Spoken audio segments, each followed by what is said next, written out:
어머님, 이번에 집에 오셨을 때 갈비찜이 맛있으셨나 모르겠어요. 저희도 너무 정신없어서 어머님 드릴 건 빵밖에 못 드렸네요. 내가 이 말을 들으려고 평생 아들을 키웠나? 엄마, 우리가 많이 바쁘니까 미리 연락하고 오시지.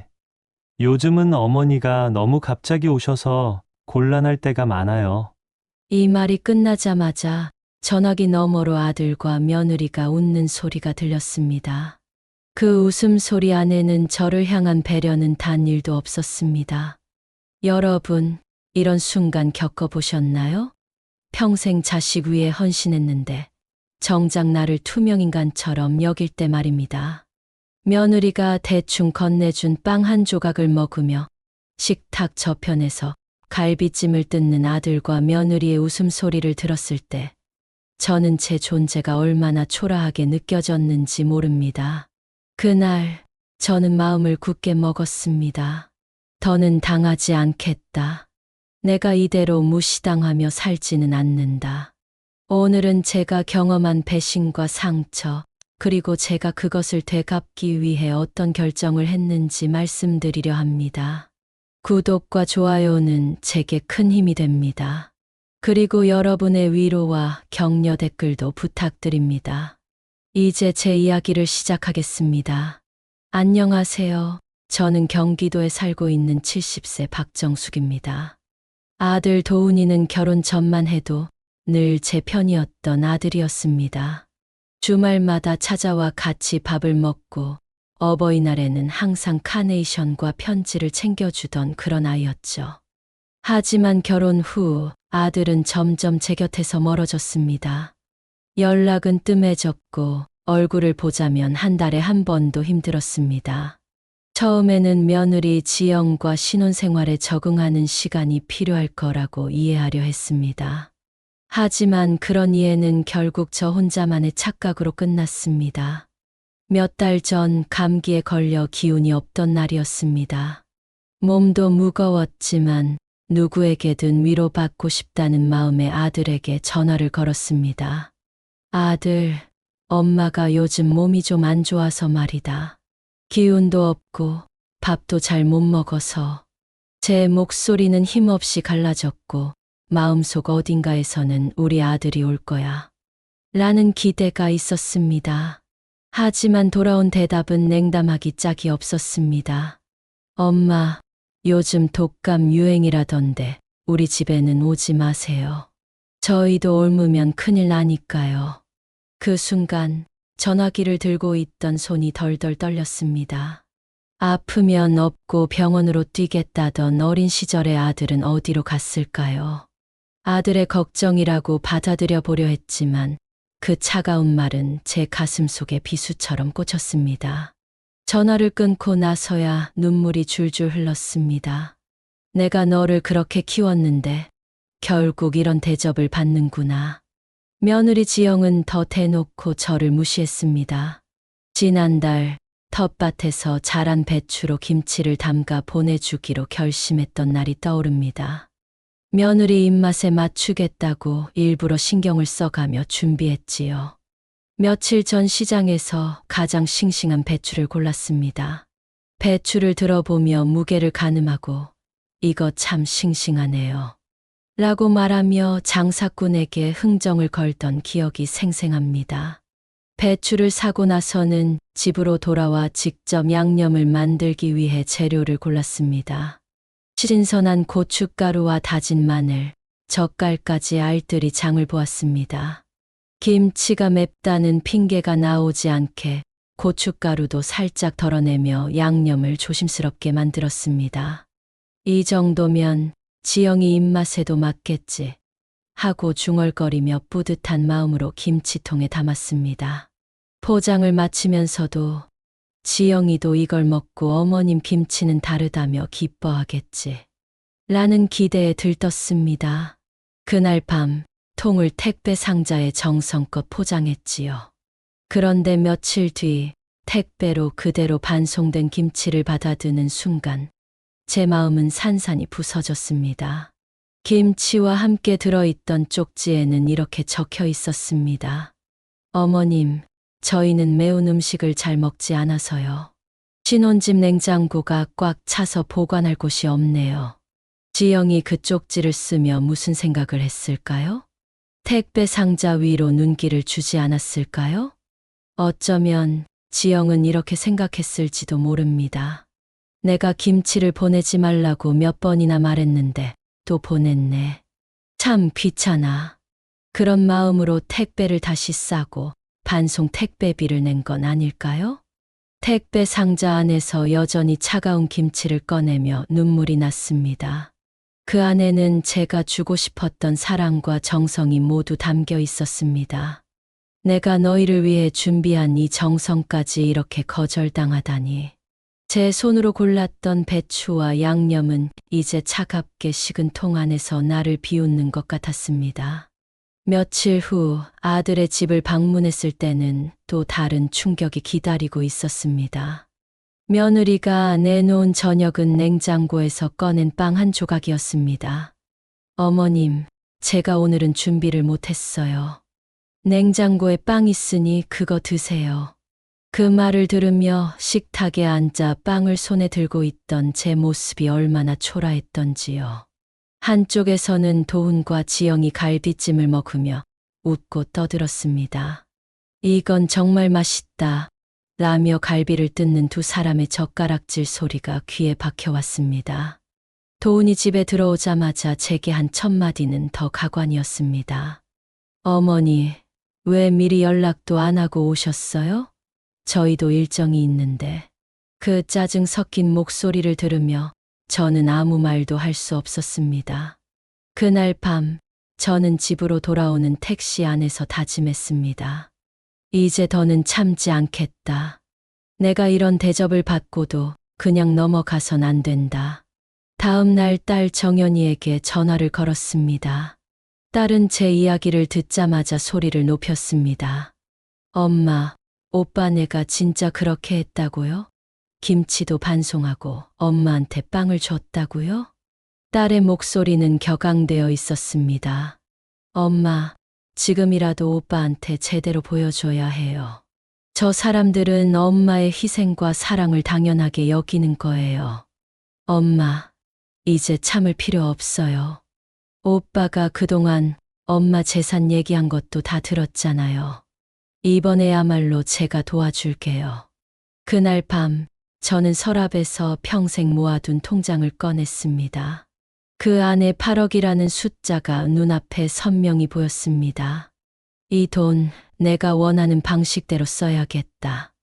내가 받은 대접에 어울리게 갚아주겠다. 저는 그렇게 마음을 굳혔습니다. 며느리 지영의 냉대는 더 이상 숨길 수 없는 수준이 되었습니다. 저는 여전히 새댁이 시댁에 익숙하지 않아서 그렇겠지라고 애써 이해하려 했지만 그건 제가 스스로를 위로하기 위해 만든 착각에 불과했습니다. 며칠 전 저는 다시 아들 도훈이의 집을 찾았습니다. 이번엔 딸 정연이 같이 가겠다고 나섰습니다. 엄마, 이번엔 제가 오빠네가 어떤 대접을 하는지 똑똑히 볼게요. 라면서요. 현관문이 열리자 지영이 나왔습니다. 며느리의 표정은 분명 환영보다는 피곤함에 가까웠습니다. 아들은 억지로 미소를 지으며 형식적인 인사말만 건넸습니다. 그 순간 저는 나는 여기서 정말 불청객일 뿐인가 라는 생각이 스쳤습니다. 거실로 들어가니 아들 도우는 소파에 앉아 스마트폰에만 집중하고 있었습니다. 저를 보고도 그저 고개만 살짝 끄덕이며 다시 화면에 시선을 고정했습니다. 그 모습에 가슴이 아릿해졌지만 저는 꾹 참고 자리에 앉았습니다. 잠시 후 며느리는 부엌으로 가더니 찬장을 열어 컵밥을 꺼냈습니다. 그녀는 전자레인지에 컵밥을 넣고 데운 뒤 뜨거운 그릇을 식탁 위에 툭 내려놓았습니다. 어머님, 제가 오늘은 준비를 못했어요. 이거라도 드세요. 저는 데워진 컵밥을 바라보며 가슴이 먹먹해졌습니다. 내가 이 집에서 받을 수 있는 대접이 고작 이건가? 식탁 위에 컵밥을 바라보며 문득 배신감이 몰려왔습니다. 이게 내 자식에게서 받을 대접인가? 며느리에게도 나는 아무런 의미 없는 존재인가? 눈을 들어 거실을 보니 아들과 며느리는 저를 신경 쓰지도 않고 대화를 나누고 있었습니다. 여보, 이번 주말에 어디 놀러 갈까? 글쎄, 좀 멀리 가볼까? 요즘 날씨 좋잖아. 아들과 며느리의 웃음소리는 제 귓가에 크게 울렸습니다. 그 순간 식탁 위에 컵밥이 차갑게 식어가는 것처럼 제 마음도 얼어붙어 갔습니다. 부엌에서 무언가를 정리하던 정연이 냉장고 문을 열었습니다. 그리고 냉장고 속을 살피던 정연이 갑자기 저를 부르더군요. 엄마, 여기 좀 와보세요. 냉장고 안에는 싱싱한 채소와 고기가 가득 들어 있었습니다. 며칠 전 장을 본 흔적이 분명했습니다. 저는 한동안 그 냉장고 속을 바라보며 말문이 막혔습니다. 안에는 싱싱한 채소와 고기가 가득 차 있었고 며칠 전 장을 본 듯한 흔적이 역력했습니다. 새언니, 냉장고에 이렇게 재료가 많은데 엄마한테는 컵밥을 드리겠다는 거예요? 딸의 목소리에는 억눌린 분노가 배어 있었습니다. 며느리는 어색하게 웃으며 변명했습니다. 아, 그게 내일 요리하려고 산 거라서요. 오늘은 준비를 못했거든요. 정연은 그런 지영의 변명을 듣고도 표정 하나 변하지 않았습니다. 오히려 식탁에 있던 컵밥을 손가락으로 가리키며 차갑게 말했습니다. 새언니는 엄마가 빵 한 조각이나 컵밥을 먹는 게 당연하다고 생각하시나 보네요. 지영은 머뭇거리며 아무 말도 하지 않았고 도훈이는 그제야 스마트폰에서 고개를 들었습니다. 정연아, 너무 예민하게 굴지 마. 엄마도 이해하실 거야. 요즘 우리가 얼마나 바쁜데. 도훈의 그 말이 제 가슴에 또 한 번 비수를 꽂았습니다. 문득 그 생각이 들더군요. 내가 이 집에서 이렇게까지 초라하게 보여야 하는 이유가 뭘까 하고요. 딸은 제 손을 잡고 말없이 부엌을 나왔습니다. 집으로 돌아오는 길, 택시 안에서 저는 딸 정연이와 눈도 마주치지 못했습니다. 무슨 말을 꺼내야 할지 몰랐어요.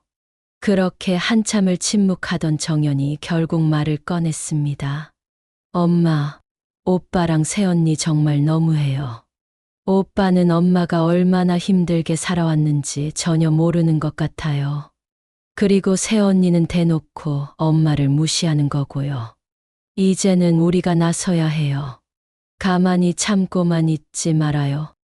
엄마, 저는 딸 정연이의 말에 고개를 끄덕이며 마음을 굳혔습니다. 그래, 더는 참지 않겠다. 내가 이런 대접을 받고도 가만히 있을 순 없어. 며칠 뒤 저는 아들과 며느리를 집으로 초대했습니다. 그날 저는 딸 정연이과 함께 준비한 선물을 식탁 한가운데 올려놓았습니다. 포장이 고급스러운 상자 안에는 딸을 위해 마련한 새 차의 차량 등록증이 들어 있었습니다. 아들과 며느리가 집으로 도착했을 때 저는 평소처럼 미소를 지으며 아들 부부를 맞이했습니다. 하지만 제 마음속에서는 단호한 결심이 이미 자리 잡고 있었습니다. 며느리 지영이의 시선은 곧 식탁 위 선물 상자로 향했습니다. 의아한 표정을 지으며 상자를 바라보다 조심스레 물었습니다. 어머님, 이건 뭐예요? 저는 웃으며 딸에게 상자를 건넸습니다. 이거? 정연에게 주는 선물이야. 저는 일부러 그 상자를 열지 않은 채로 딸 정연에게 건넸습니다. 정연아, 내가 이거 열어봐라. 내 선물이야. 상자를 열자 안에는 새 차의 차량 등록증이 들어 있었습니다. 엄마, 이게 뭐예요? 정연이 눈을 반짝이며 물었습니다. 내가 요즘 힘들게 출퇴근하느라 고생했잖아. 새 차가 필요할 것 같아서 준비했지. 지영은 순간 얼굴이 붉어졌고 도우는 어색한 미소를 지으며 말했습니다. 엄마, 우리도 차 바꿔야 할 때가 됐는데. 저는 일부러 무심한 척 대답했습니다. 그러게, 너희는 컵밥도 잘 먹으니까 새 차가 필요 없겠지? 지영의 얼굴은 점점 굳어졌고 도은이는 당황한 듯 시선을 피했습니다. 정연은 엄마, 이 차 정말 고마워요 라고 말하며 차량 등록증을 꼭 쥔 채 환하게 웃었고 저는 그 모습을 보며 처음으로 후련함을 느꼈습니다. 그날 이후 도훈과 지영은 저에게 연락을 끊임없이 해왔습니다. 매일같이 반찬을 싸들고 찾아오고 문자와 전화로 어머님, 저희 잘못했어요. 라고 사과했습니다. 하지만 이미 늦었습니다. 이제는 나도 내 방식대로 움직일 차례다. 도훈과 지영의 태도가 달라지기 시작한 건 선물 사건 이후였습니다. 딸 정연이 차량 등록증을 받아들고 웃던 그날 이후 아들과 며느리는 하루도 빠짐없이 연락을 해왔습니다. 처음에는 문자로 어머님, 오늘 기분은 어떠세요? 같은 형식적인 말들이 오더니 점차 직접적인 행동으로 이어졌습니다. 지영은 집 앞까지 찾아와 반찬을 두고 갔고 도훈은 저녁마다 엄마가 좋아하시는 거 뭐 사갈까요? 라며 전화를 걸어왔습니다. 하지만 저는 그 모든 것이 진심이라고 느껴지지 않았습니다. 어느 날 문 앞에 놓인 반찬통을 열어보니 지영이 싸온 음식은 전복죽과 갈비찜이었습니다. 한참을 망설이다가 한 입 떠먹었지만 그 맛에서 진심이 느껴지지 않았습니다. 그저 상황을 무마하려는 행동 같았지요. 이제 와서 나한테 이런 걸 해주는 이유가 뭐지? 라는 생각이 계속 머리를 떠나지 않았습니다. 며칠 후 아들과 며느리는 대대적으로 집 정리를 하고 저를 초대했습니다. 집은 이전과는 사뭇 다른 모습이었습니다. 거실 한가운데는 꽃다발과 케이크가 놓여 있었고 식탁 위에는 정갈하게 차려진 한정식이 있었습니다. 모든 것이 깔끔했고 은은한 향초 냄새까지 났습니다. 며느리는 평소와는 달리 상냥한 얼굴로 저를 맞이하며 의자에 앉으라고 권했습니다. 어머님, 오늘은 저희가 특별히 준비했어요. 어머님께 감사한 마음을 전하고 싶어서요. 테이블 중앙에는 아들이 직접 준비했다는 소갈비찜이 놓여 있었습니다. 그는 고기를 먹기 좋게 잘라 제 접시에 올려주며 엄마, 이건 꼭 드셔보셔야 해요. 진짜 맛있게 만들었어요. 라고 말했습니다. 며느리 역시 제 앞에 전복죽을 내놓으며 부드럽게 웃었습니다. 어머님, 이거 제가 새벽까지 준비한 전복죽이에요. 어머님 건강 생각해서 직접 만들었어요. 하지만 저는 그 음식들을 바라보며 속으로 차갑게 생각했습니다. 이제 와서 이런다고 내가 너희를 쉽게 용서할 거라 생각하나. 저는 한 숟갈도 뜨지 않고 그저 미소만 지었습니다. 아들과 며느리가 진심으로 반성하고 있는 건지 아니면 상황을 무마하려는 건지 확신할 수 없었기 때문입니다. 그날 식사가 끝난 뒤 아들은 조심스럽게 말을 꺼냈습니다. 엄마, 사실 저희가 그동안 많이 부족했습니다. 앞으로는 정말 어머니 마음을 잘 헤아리려고 노력할게요. 그의 말이 끝나자 지영이 곧바로 덧붙였습니다. 어머님, 저도 많이 배웠어요. 앞으로는 어머님께 소홀히 대하지 않겠습니다.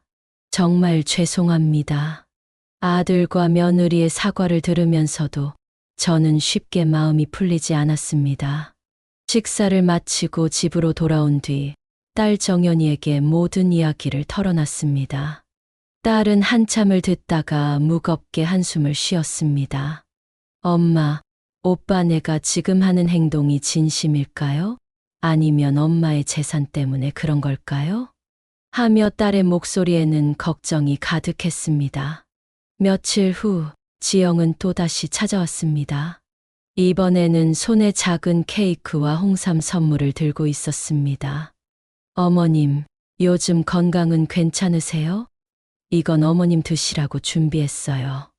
저는 케이크를 바라보며 무심하게 웃었습니다.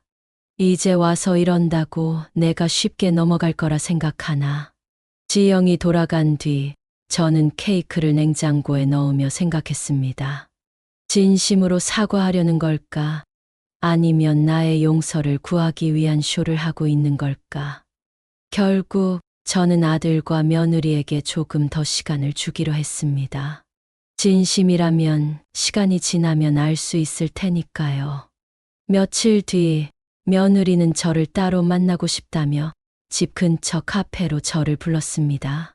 어머님, 제가 진지하게 드릴 말씀이 있어서요. 평소와는 다르게 차분한 목소리와 진지한 표정에 조금은 기대를 했습니다.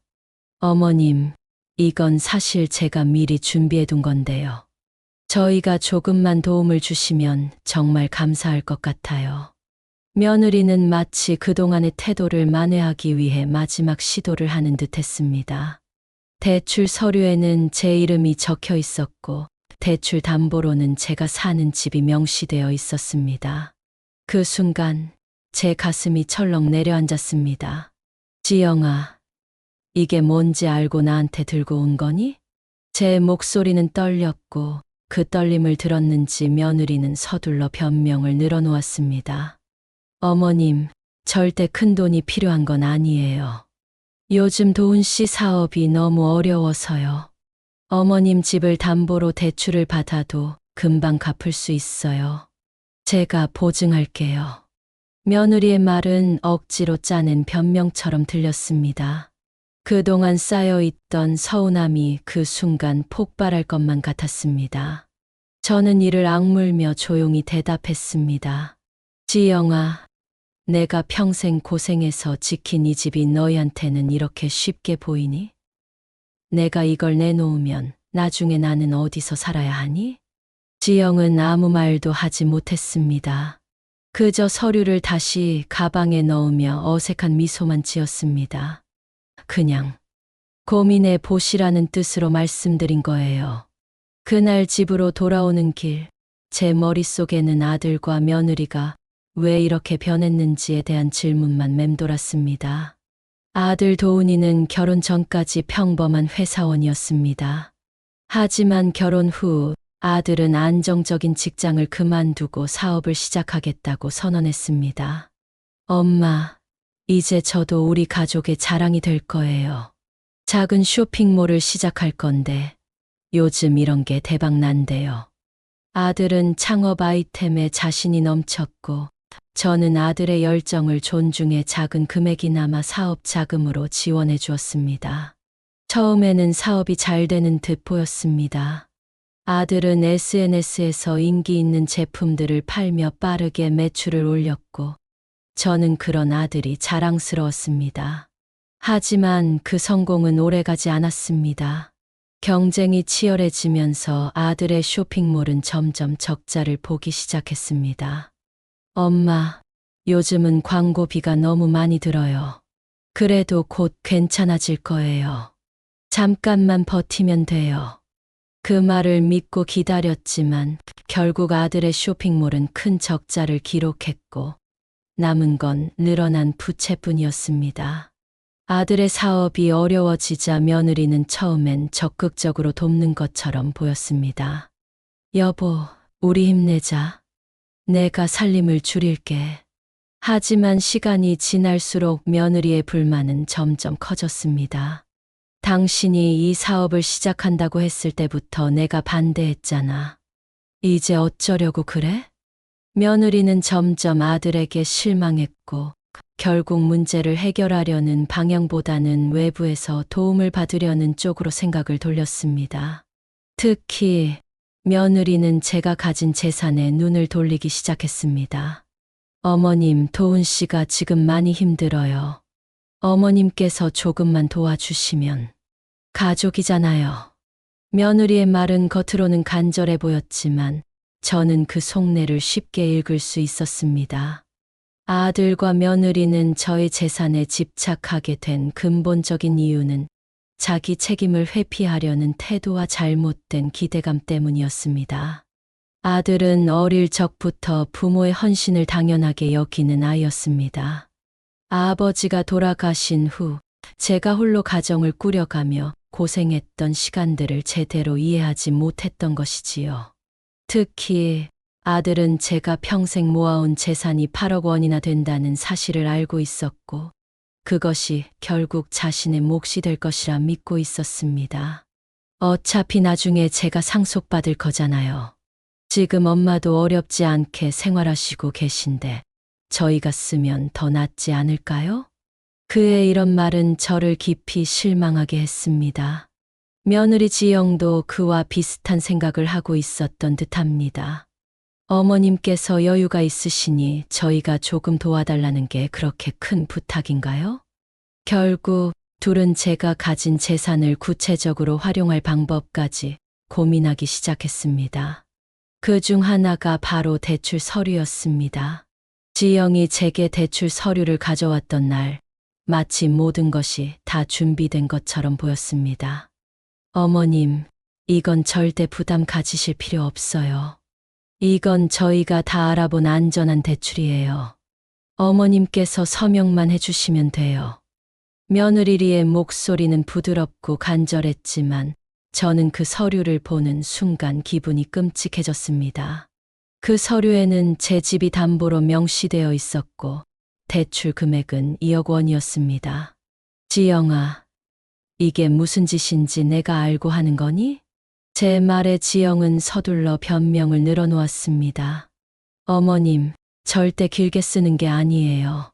저희가 금방 갚을 수 있는 돈이에요. 한 달, 아니 2달이면 충분해요. 저는 한동안 아무 말도 하지 못했습니다. 며느리의 간청 속에 담긴 간절함보다 제 재산을 그렇게 쉽게 대하려는 태도가 저를 더 상처 입혔습니다. 내가 평생 고생해서 지킨 집을 너희가 이렇게 쉽게 대출 담보로 생각하는 거니? 제 목소리는 떨렸고 지영은 서류를 가방에 넣으며 어색하게 웃었습니다. 어머님, 그냥 고민해 보시라는 뜻으로 말씀드린 거예요. 너무 심각하게 생각하지 않으셔도 돼요.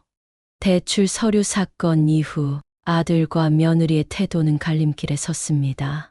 한편으로는 계속해서 저를 설득하려는 노력을 이어갔고, 다른 한편으로는 아들과 며느리 간의 다툼이 점점 심화되기 시작했습니다. 이 모든 상황의 중심에는 여전히 돈이 있었습니다. 며칠 뒤 지영은 다시 집을 찾아왔습니다. 이번에는 손에 작은 과일 바구니를 들고 있었지만 얼굴에는 짙은 피로감과 초조함이 서려 있었습니다. 어머님, 지난번 말씀드린 대출 서류는 혹시 생각해 보셨나요? 며느리는 웃으려 했지만 억지로 미소를 짓는 표정은 금방이라도 울음을 터뜨릴 것 같았습니다. 지영아, 나는 분명히 말했지. 내 집을 담보로 대출을 내는 건 안 된다고. 제 단호한 목소리에 며느리는 한숨을 길게 내쉬었습니다. 어머님, 그러면 저희는 어떻게 하라는 거예요? 도훈 씨 사업은 이미 무너졌고 빚독촉은 계속 들어오고 있어요. 저 혼자 이 모든 걸 감당할 순 없잖아요. 며느리의 목소리는 점점 날카로워졌습니다. 솔직히 어머님이 조금만 도와주시면 이렇게까지 될 일은 없었어요. 어머님은 그냥 이 상황을 모른 척하고 싶으신 거죠. 그 말에 저는 순간 가슴이 철렁 내려앉았습니다. 하지만 곧 제 속에서는 화가 치밀어 올랐습니다. 지영아, 내가 그렇게 쉽게 말하는 이 집이 내가 어떻게 지킨 집인지 너는 알기나 하니? 내가 도훈이랑 함께 해결해야 할 문제를 왜 나한테 떠넘기려 하니? 며느리는 대답하지 못한 채 바구니를 내려놓고 고개를 숙였습니다. 아무 말 없이 돌아섰지만 문을 닫는 소리에는 분명 짜증과 실망이 묻어나 있었습니다. 지영이 어머니를 설득하려고 집을 나선 바로 그날 아침, 도훈과 지영은 심한 말다툼을 벌였습니다. 아침 식탁 위에는 차갑게 식어버린 국과 반찬만 덩그러니 놓여 있었습니다. 지영은 고개를 들지도 않은 채 말했습니다. 당신, 어머니랑 얘기는 해보고 있는 거야? 도훈은 지친 얼굴로 한숨을 쉬며 대꾸했습니다. 지영아, 우리가 지금 어떻게든 돈을 마련해야 하는 거 몰라? 조금만 더 있어봐. 지영은 그 말을 듣고 있던 젓가락을 내려놓으며 도훈을 쏘아봤습니다. 최선, 당신은 도대체 언제까지 어머니만 바라보고 있을 거야? 사업 시작할 때도 어머니 돈 받았잖아. 그걸로도 부족해서 이제 집까지 담보로 잡아야겠다고?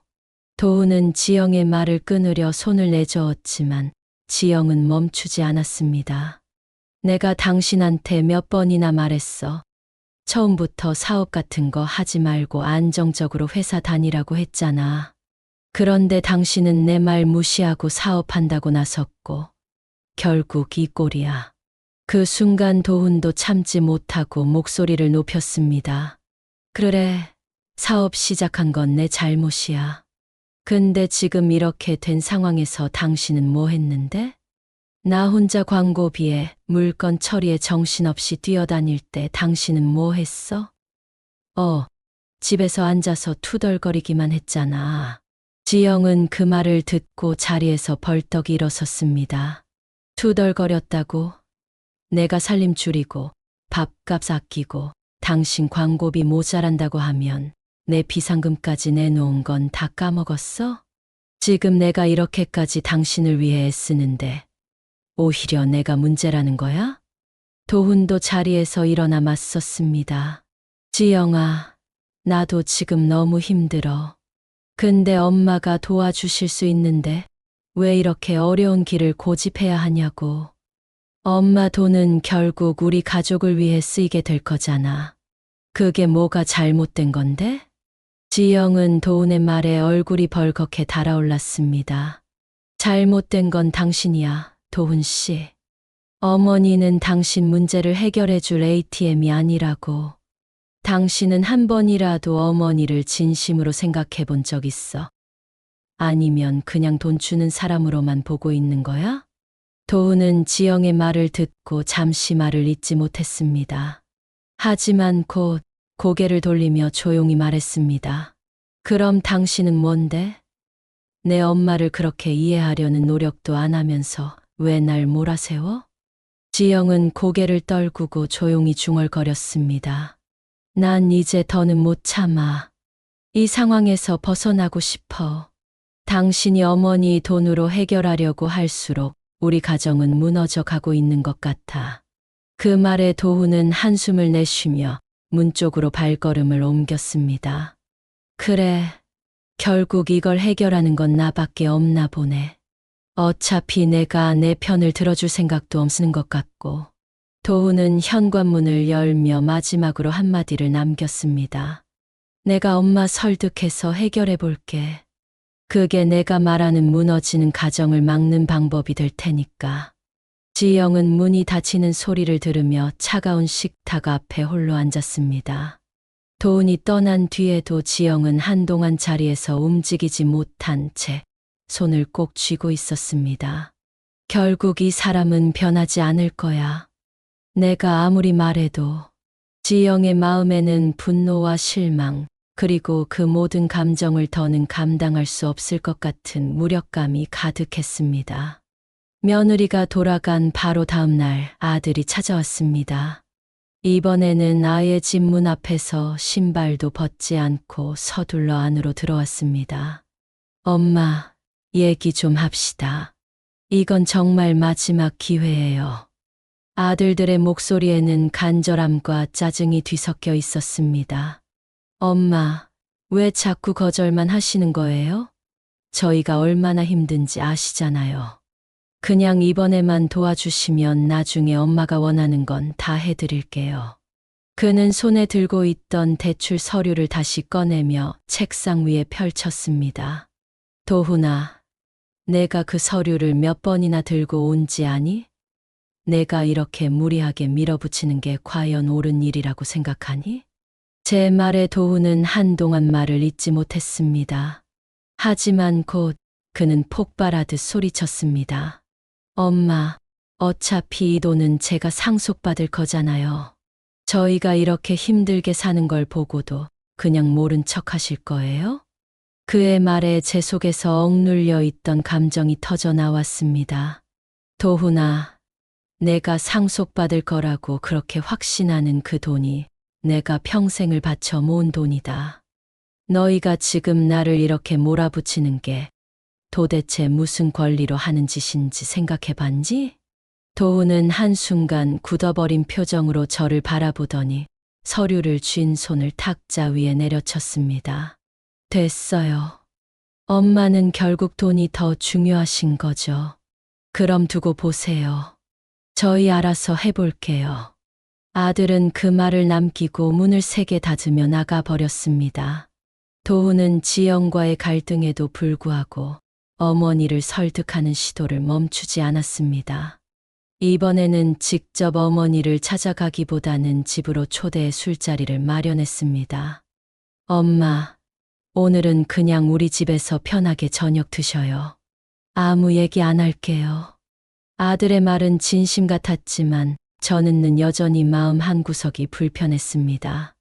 아니나 다를까 또 무슨 얘기를 꺼낼지 뻔하잖아. 저녁 식사 도중 아들은 말을 꺼내지 않으려 애쓰는 듯 보였지만 술 몇 잔이 들어가자 결국 속마음을 드러냈습니다. 엄마, 내가 사업을 시작한 게 정말 잘못이었나? 그냥 계속 회사 다니면서 살았어야 했어? 아들의 목소리는 떨렸고 그 속에는 자책과 분노가 섞여 있었습니다. 도훈아, 내가 사업을 시작한 건 잘못이 아니야. 근데 내가 책임져야 할 일을 나한테 떠넘기는 건 잘못이지. 그 말을 듣자 아들은 갑자기 술잔을 내려놓으며 소리를 높였습니다. 엄마는 왜 맨날 나만 나쁘다고 해? 나도 잘해보려고 한 거잖아. 근데 왜 엄마는 나를 돕지 않는 거야? 내가 엄마 아들인데. 저는 침착하게 대답하려 했지만 더 이상 참을 수 없었습니다. 도훈아, 내가 너를 얼마나 도와줬는지 기억도 안 나니? 너희 신혼집 전세금, 사업 시작할 때 자본금까지 다 내가 보탰잖아. 그런데 이제 와서 또 뭘 더 바라는 거니? 아들은 한동안 아무 말도 하지 않더니 결국 술 기운에 나지막하게 중얼거렸습니다. 그냥 엄마가 집 한 채 주면 되는 거 아니야? 어차피 나중에 다 내 거 될 텐데. 그 말에 저는 더 이상 참을 수 없었습니다. 자리에서 일어서며 도훈을 똑바로 바라봤습니다. 도훈아, 내가 그렇게 쉽게 말하는 그 집이 내가 평생 동안 지킨 집이야. 너한테는 그냥 상속받을 재산일지 몰라도 내겐 나 자신이야. 너희가 아무리 힘들어도 이 집은 절대 포기하지 않을 거야. 정연이 이 모든 상황을 알게 된 건 어머니가 대출 서류 사건에 대해 조심스럽게 털어놨을 때였습니다. 그날 밤 어머니의 떨리는 목소리를 들으며 정연은 차마 끝까지 듣지 못하고 말을 끊고 말았습니다. 엄마, 잠깐만요. 오빠랑 새언니가 정말 그런 짓을 했다는 거예요? 엄마 집을 담보로 대출을 받으려고 했다고요? 정연의 목소리는 점점 높아졌습니다. 정연은 전화를 끊은 뒤 한참 동안 방 안을 서성였습니다. 어떻게 오빠가 그런 일을, 어떻게 새언니까지 그랬을까? 머릿속은 복잡했고 가슴은 분노로 가득 차올랐습니다. 그동안 어머니가 오빠와 새언니를 얼마나 아끼고 도왔는지 누구보다 잘 알고 있었기에 이 사실이 믿기지 않았습니다. 창가에 서서 밤하늘을 바라보며 스스로를 다독이려 했습니다. 하지만 점점 깊어지는 분노를 억누를 수 없었습니다. 내가 그동안 모른 척한 게 잘못이야. 엄마가 저렇게 힘드신데도 나는 그냥 나만 편하게 살고 있었어. 자책감이 밀려오면서도 오빠와 새언니를 가만히 두고 볼 수 없다는 생각이 들었습니다. 정연은 오빠 도훈에게 전화를 걸었습니다. 평소라면 차분하게 말하려 했겠지만 이때는 다르다는 걸 정연도 알고 있었습니다. 전화가 연결되자마자 정연은 한마디로 시작했습니다. 오빠, 내가 지금 너무 화가 나서 도저히 참을 수가 없어. 엄마한테 집 담보 대출 얘기를 꺼냈다면서 그게 말이 된다고 생각해? 도훈은 처음엔 침착하게 대답하려 했지만 정연의 격앙된 목소리에 당황한 기색이 역력했습니다. 정연아, 내가 모르는 사정이 있어서 그래. 엄마한테 돈을 빌리는 게 최선이었어. 우리가 정말 힘들거든. 정연은 그의 말이 끝나기도 전에 소리쳤습니다. 오빠, 그 힘든 상황을 왜 엄마한테 떠넘기는데? 엄마는 평생 고생하셔서 그 집 지키신 거야. 오빠가 그걸 무슨 권리로 그렇게 쉽게 생각하냐고? 도우는 한동안 침묵하다가 변명처럼 말했습니다. 정연아, 어차피 엄마가 가진 돈은 나중에 우리가 상속받을 거잖아. 지금 그걸로 문제를 해결하면 더 좋은 방향으로 나아갈 수도 있는 거고. 정연은 그 말을 듣고 더 이상 참을 수 없었습니다. 오빠, 제발 좀 정신 차려. 엄마가 그 돈을 모으기 위해 어떤 삶을 살아오셨는지 생각해 본 적은 있어? 오빠가 진짜 힘들다면 그 힘든 상황에서 스스로 해결할 방법을 찾아야지. 엄마가 해결책이 아니야. 엄마는 오빠의 ATM이 아니라고. 정연은 전화를 끊고 나서도 한참 동안 가라앉지 않는 분노를 느꼈습니다. 오빠는 아직도 정신을 못 차렸어. 그런데 내가 이대로 두고 보면 엄마는 더 힘들어질 거야. 정연은 결심했습니다. 이제 내가 나설 차례야. 더 이상 엄마 혼자 다 짊어지게 할 수 없어. 정연은 곧장 어머니 집으로 향했습니다. 어머니는 정연을 보자마자 울음을 터뜨리며 그동안의 서러움을 쏟아냈습니다. 정연아, 엄마가 이렇게까지 해야 하나 싶어. 오빠랑 새언니가 이러는데도 내가 끝까지 버텨야 하는 걸까? 정연은 어머니의 손을 꽉 잡고 단호히 말했습니다. 엄마, 이제 그런 고민하지 마세요. 오빠가 뭐라 하든 제가 끝까지 엄마 편에 설 거예요. 어머니의 눈물이 멈추지 않는 모습을 보며 정연의 결심은 더욱 단단해졌습니다. 엄마는 이제 나만 믿으시면 돼.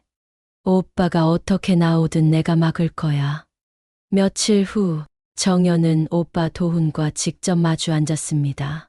오빠, 이제 마지막으로 말할게. 엄마한테 더 이상 돈 얘기 꺼내지 마. 그게 얼마나 비겁한 행동인지도 모르겠어?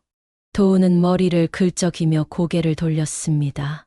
정연아, 너는 엄마 돈 필요 없겠지.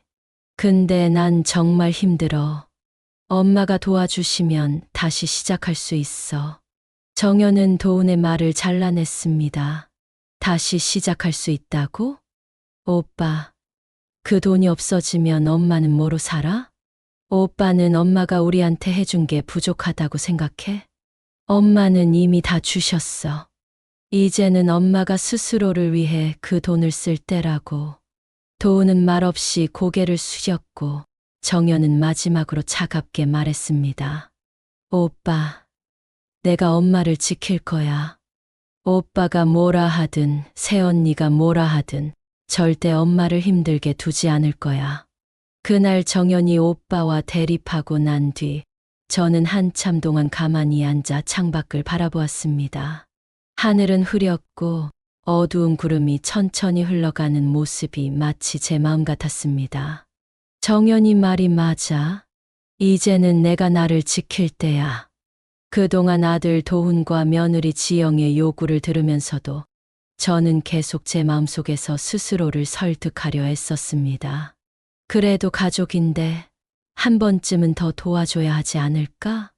그런데 정연이 강하게 제 편에 서준 그날 제 마음속의 불안감이 사라지기 시작했습니다. 나는 가족을 위해 충분히 헌신했어. 이젠 나 자신을 지킬 때야. 며칠 후 아들이 다시 찾아왔습니다. 문을 열자마자 무릎을 꿇고 말했습니다. 엄마, 이번이 정말 마지막이에요. 이번에만 도와주세요. 제가 잘못했어요.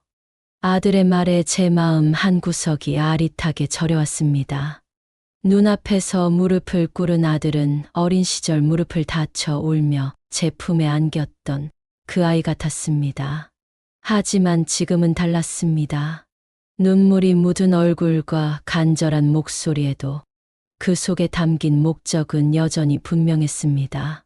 저 아이는 여전히 나를 돈으로만 생각하고 있구나.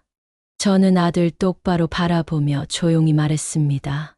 도훈아, 엄마는 너를 위해 정말 많은 걸 해줬어. 하지만 이제는 내가 나를 위해 살고 싶다. 내가 이겨내야 할 건 내가 아니라 너 자신이야. 아들은 한동안 말을 잇지 못하다가 울먹이며 대답했습니다. 엄마, 나 정말 미안해요. 근데 난 이제 어떻게 해야 할지 모르겠어. 저는 아들을 일으켜 세우며 담담하게 말했습니다. 그건 내가 찾아야 할 답이야. 엄마가 대신해 줄 수 있는 건 여기까지야. 너도 이제 스스로의 삶을 살아야 해. 다음 날 며느리가 혼자 찾아왔습니다. 며느리 얼굴은 한눈에 봐도 초췌했습니다. 손에는 작은 손편지와 간단한 반찬이 담긴 도시락을 들고 있었습니다. 어머님, 정말 죄송해요. 제가 너무 무리했어요. 어머님께 부탁드린 일도 도훈 씨를 막지 못한 것도 다 제 잘못이에요. 며느리는 식탁 앞에 앉아 손편지를 조심스레 내밀었습니다. 이건 제가 도훈 씨 몰래 쓴 거예요. 어머님께 제가 얼마나 죄송한지 꼭 말씀드리고 싶었어요. 저는 그 손편지를 바라보며 잠시 망설였습니다. 지영이가 이런 걸 준비했다니. 진심일까? 아니면 단순히 상황을 모면하려는 걸까? 하지만 그녀의 떨리는 손과 편지 위로 떨어지는 눈물을 보고 있자니 진심이 느껴졌습니다. 반찬을 열며 서둘러 말을 덧붙였습니다. 이건 제가 어머님 드시라고 만든 도시락이에요. 부족하지만 제 마음을 담았어요. 어머님께 정말 죄송한 마음을 전하고 싶었어요. 저는 한참 동안 말없이 반찬을 바라보다가 조용히 말했습니다. 지영아, 내가 내 진심을 믿을게. 하지만 그 진심을 오랫동안 보여줬으면 좋겠구나. 며느리는 고개를 끄덕이며 눈물을 훔쳤습니다. 어머님, 앞으로 정말 달라질게요. 어머님이 제게 시간을 주신다면 제가 잘못한 걸 천천히라도 다 갚아나가고 싶어요. 며느리가 돌아간 뒤 딸 정연이 집에 찾아왔습니다. 정연은 지영의 방문 소식을 듣고는 조금 못마땅해하며 말했습니다. 엄마, 새언니가 정말 진심일까요? 아니면 또 상황을 모면하려는 건 아닐까요? 저는 잠시 생각에 잠긴 뒤 말했습니다. 정연아, 나도 처음엔 의심했어. 하지만 지영이가 달라질 준비를 하고 있다는 느낌을 받았어. 시간이 지나면 진심인지 아닌지 알 수 있겠지. 정연은 한숨을 쉬며 대답했습니다. 엄마 말이 맞아요. 저도 조금 더 지켜볼게요. 하지만 엄마 또 이용당하시면 안 돼요. 저는 딸의 손을 꼭 잡으며 대답했습니다. 걱정 마라, 정연아. 이제는 내가 지킬 건 내가 지킬 줄 알아. 그날 이후로 아들과 며느리는 더 이상 저를 찾지 않았습니다. 평소 같았으면 불안했을지도 모르지만 이번에는 그렇지 않았습니다. 스스로 문제를 해결하려고 노력하고 있는 거겠지. 저는 그렇게 스스로를 다독이며 아들과 며느리의 변화를 기다리기로 했습니다. 얼마 지나지 않아 딸의 소식을 통해 아들과 며느리의 소식을 들을 수 있었습니다. 엄마, 오빠 내가 요즘 진짜 열심히 살고 있어요. 새언니는 주말마다 아르바이트를 한다고 하고 오빠도 새로 시작한 일에 매달리고 있대요. 그랬구나.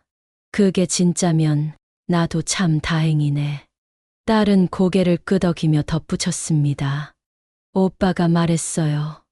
엄마한테 너무 큰 실망을 안겨드려서 정말 죄송하다고요. 빚 문제는 자기가 직접 해결하겠다고 결심했대요. 그 말을 들으니 마음 한구석이 조금 놓이는 것 같았습니다. 도훈이가 드디어 어른이 되어 가고 있구나. 며칠 뒤 며느리가 집 앞에 찾아왔습니다. 이번에는 손에 작은 보자기를 들고 있었습니다. 어머님, 제가 조금 늦었죠? 드릴 말씀이 있어서 왔어요. 며느리는 조심스레 보자기를 풀어 작은 유리병 몇 개를 제게 내밀었습니다. 이건 제가 직접 만든 과일청이에요. 어머님 좋아하시는 유자랑 매실로 만들었어요. 식탁에 마주 앉아 며느리의 이야기를 들었습니다. 어머님, 저희가 그동안 어머님께 정말 잘못했어요. 그래서 도훈 씨랑 저 이제 우리 힘으로 모든 문제를 해결하기로 했어요. 빚을 갚기 위해 제가 주말마다 제빵 수업도 하고 동네 카페에서 아르바이트도 하고 있어요. 며느리의 얼굴에는 피곤함이 묻어 있었지만 동시에 결의에 찬 모습도 보였습니다. 어머님께 더는 의지하지 않으려고요. 대신 제가 할 수 있는 건 조금씩이라도 어머님께 갚아드리고 싶어요. 저는 가만히 바라보다 조용히 대답했습니다. 지영아, 내가 지금 하는 노력은 정말 고마워. 내가 원하는 건 내 진심이야. 지금처럼 꾸준히 한다면 더 바랄 게 없겠구나. 얼마 뒤 아들이 직접 전화를 걸어왔습니다. 목소리는 전과 달리 차분하고 진지했습니다. 엄마, 저예요. 요즘 잘 지내고 계세요? 저는 잠시 놀랐지만 담담히 대답했습니다. 그래, 잘 지낸다. 도훈아, 너는 어떻게 지내니?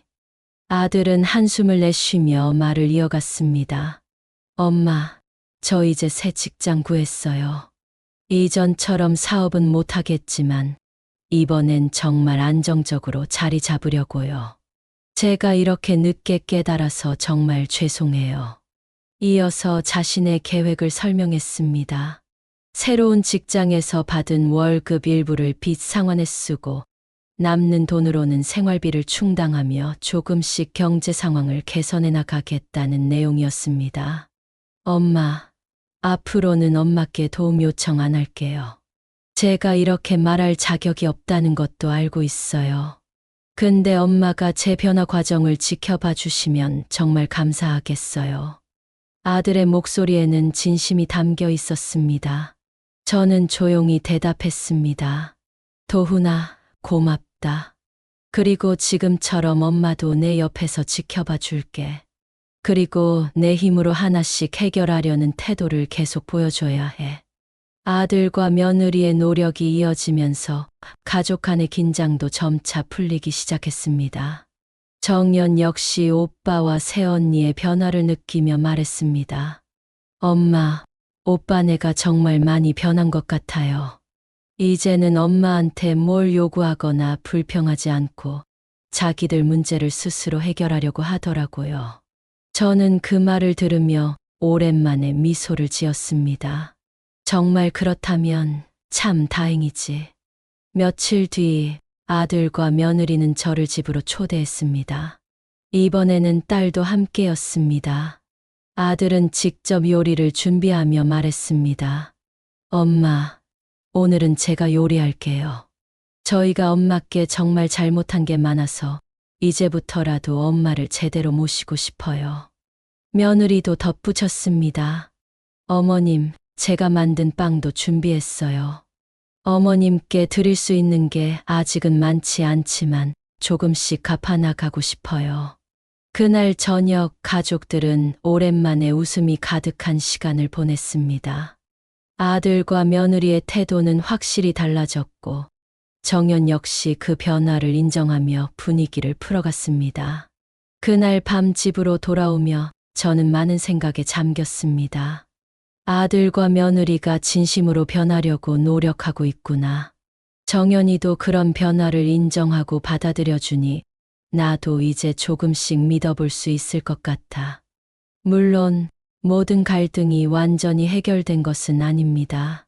하지만 아들과 며느리는 이제 더 이상 나를 의지하려 하지 않고 스스로의 문제를 해결하려는 모습을 보이고 있습니다. 이제야 우리 가족이 진정한 변화를 시작한 것 같다는 생각이 들었습니다. 저는 창밖을 바라보며 조용히 중얼거렸습니다. 그래, 이제야 조금씩 제자리로 돌아가고 있구나. 우리 가족이 다시 행복해질 수 있겠지. 아들과 며느리는 빚 청산을 위해 긴 시간을 꾸준히 노력했습니다. 매달 일정한 금액을 상환하며 가계부를 철저히 기록했고, 불필요한 지출을 줄이기 위해 생활 습관까지 바꿨습니다. 아들은 직장에서 성실히 일하며 조금씩 승진했고 안정적인 수입을 확보했습니다. 새로운 사업을 준비하기 전 아들은 지금의 직장에서 마지막까지 책임을 다하며 스스로를 입증하려 애썼습니다. 엄마, 드디어 이번 달로 빚을 다 갚게 됐어요. 긴 시간 동안 기다려주셔서 정말 감사합니다. 며느리도 주말마다 아르바이트를 계속하며 자신의 수입을 빚 청산에 보탰습니다. 어머님, 제가 조금이라도 더 보탤 수 있어서 다행이에요. 이제 도훈 씨랑 저 조금씩 새 출발을 준비하려고 해요. 아들과 며느리의 노력이 결실을 맺던 날, 그 둘은 저를 집으로 초대했습니다. 손수 차린 식탁 위에 감사의 편지를 올려놓으며 말했습니다. 엄마, 우리가 부족했지만 엄마 덕분에 여기까지 올 수 있었어요. 정말 고맙습니다. 그날 밤, 집으로 돌아오며 저는 오랜 시간 동안 저를 사로잡았던 많은 감정들을 하나씩 떠올렸습니다. 분노, 실망, 슬픔, 그리고 미약하지만 희망을 품었던 순간들까지. 결국 가족이라는 건 완벽하지 않아. 우리는 서로에게 상처를 주기도 하지만 그 상처를 고치기 위해 노력하기도 하지. 아들과 며느리가 보여준 노력은 단순히 빚 청산만을 의미하지 않았습니다. 그것은 비로소 어른으로 성장했음을 보여주는 증거였습니다. 저는 창밖을 바라보며 스스로에게 중얼거렸습니다. 이제야 알겠구나. 내가 이 과정에서 배운 것도 참 많았어. 그동안 저는 가족을 위해 살며 제 자신을 잊고 지냈습니다. 하지만 이번 경험을 통해 저는 저를 위한 삶이 얼마나 중요한지 깨닫게 되었습니다. 이제는 새벽이면 마당의 꽃들에게 물을 주고 노인정에서 시간을 보내며 하루하루를 소중히 여기고 있습니다. 아들과 며느리는 여전히 제게 종종 연락을 하며 진심 어린 안부를 전합니다. 그리고 딸 정연은 언제나처럼 제 옆에서 든든한 동반자가 되어주고 있습니다. 가족이란 서로를 완벽히 이해하는 존재가 아니라 서로를 위해 노력하며 함께 성장하는 존재라는 걸 이제야 깨달았습니다.